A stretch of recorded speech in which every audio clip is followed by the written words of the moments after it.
عليكم السلام أحبتي، أهلا وسهلا بكم في برنامجكم ملاحظات قرآنية. ونحن لازلنا في موضوع ذوي القربى والأقربين. حقيقة هناك فارق بين الأقربين وذوي القربى. الأقربين هم الأقرب أوي ليك، وهم دول الذين يرثون. ذوي القربى بقى اللي هم الأقارب الذين لا يرثون، اللي هم يعني يبعدون عن أن يكونوا الأقرب ليك. و يعني نفهم هذا في قول سبحانه وتعالى في أوائل تشريع الميراث: للرجال نصيب مما ترك الوالدان والأقربون، وللنساء نصيب مما ترك الوالدان والأقربون، مما قل منه أو كثر نصيبا مفروضا. قال لك مما ترك الوالدان والأقربون. الأقربون بقى اللي أنت ترثهم،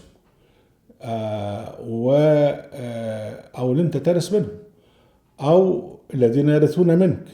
فدول بقى الأقرب، هم دول اللي هم أقرب الناس. بعد كده ربنا سبحانه وتعالى، دي طبعا كانت الآية 7، يعني قال سبحانه وتعالى: الرجال نصيب مما ترك الوالدان والأقربون، والنساء نصيب مما ترك الوالدان والأقربون، مما قل منه وكثر نصيب مفروضة.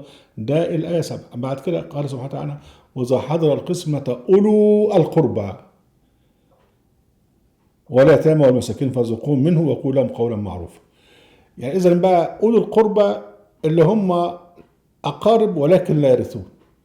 وقبل توزيع التركة أول حاجة يعني الوصية والدين بينفعوا. بين عند التوزيع بقى إذا حضر ناس بقى من الأقارب العاديين الذين ليس لهم حق في الإرث، اللي هم ربنا سبحانه وتعالى بيقول أولي القربى.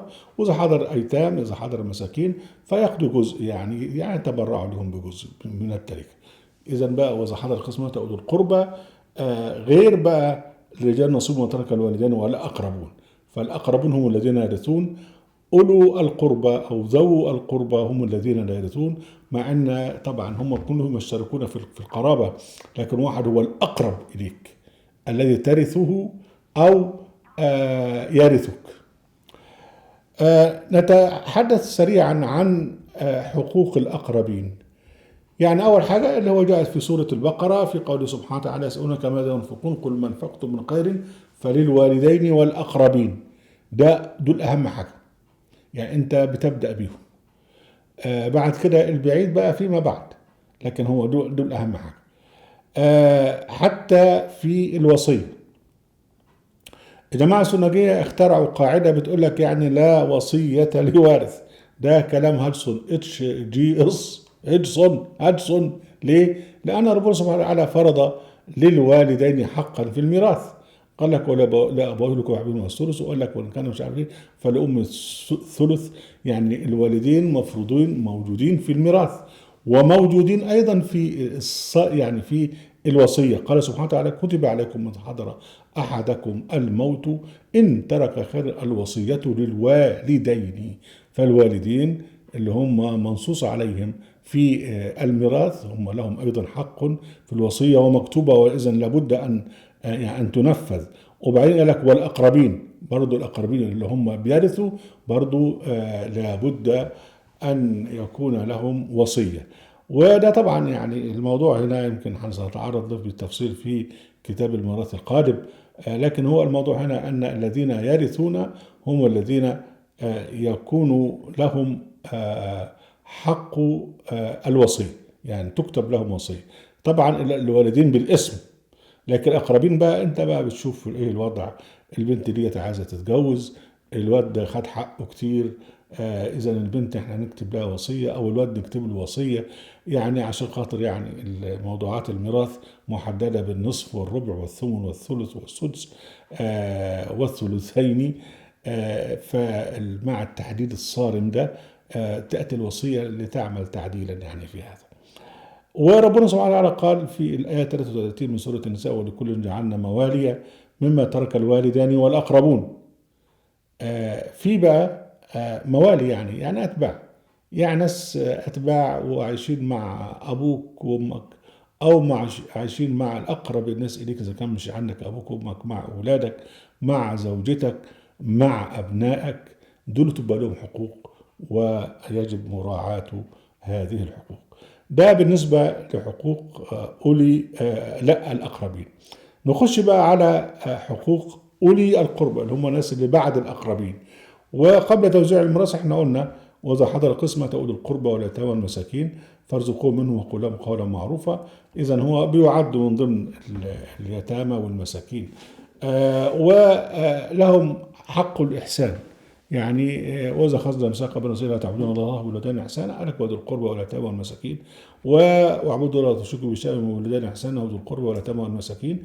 ولهم بقى حقوق مالية عند الأبرار. الأبرار بقى اللي هم الأعلى درجة بين المتقين، واللي احنا تحدثنا عنهم قبل ذلك. الأبرار دول بقى يقدمون حقا لذوي القربى مش بس الأقربين. وربنا قال: ليس البر أن تولوا وجوهكم قبل المشرق والمغرب ولكن البر من آمن بالله واليوم الآخر والملائكة والكتاب والنبيين وآتى المال على حبه ذوي القربى. ما قالش الأقربين. ما هو الأقربين ده حاجة يعني واجبة، لكن ذوي القربى بقى اللي هم الحاجة إن أنت يعني إذا كنت تريد أن تكون سباقا في الخير، وأن تكون من السابقين، وأن تكون من المقربين، فعليك أن تعطي الأقارب البعيدين عنك. يعني قال: وآتى المال على حبه ذوي القربى واليتامى والمساكين وابن السبيل إلى آخر الآية. وربنا سبحانه وتعالى بقى جعل في موضوع يعني للأقربين. الأقربين اللي هم يعني هناك أناس يقاتلون في سبيل الله لهم أقارب. هؤلاء الأقارب لهم حق في الغنائم التي يعني جاء بها أقاربهم من المجاهدين المقاتلين. ربنا قال: واعلموا أنما غنمتم من شيء فإن إلى الله خمسه.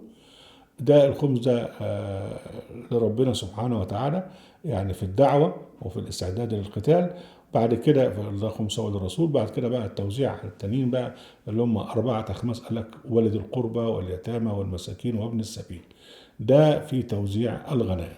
وأيضا في توزيع الفيء. الفيء هو ما يفيء إلى بيت المال، اللي هي الموارد بيت المال، إذا كانت يعني على الموارد التي تستخدم يعني ما يسمى ب يعني الضرائب التي تؤخذ من كذا تؤخذ من كذا، المنح إلى آخره.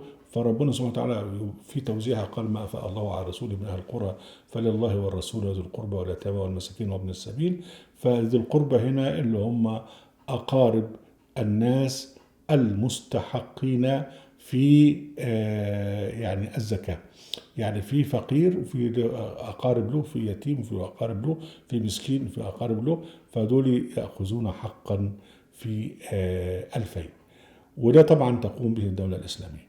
أهلا وسهلا بكم أحبتي في برنامجكم اللحظات القرآنية، وفي قناة هذا القرآن وفي موقع هذا القرآن. لا تنسوا المشاركة بشير ولايك، وعليكم السلام.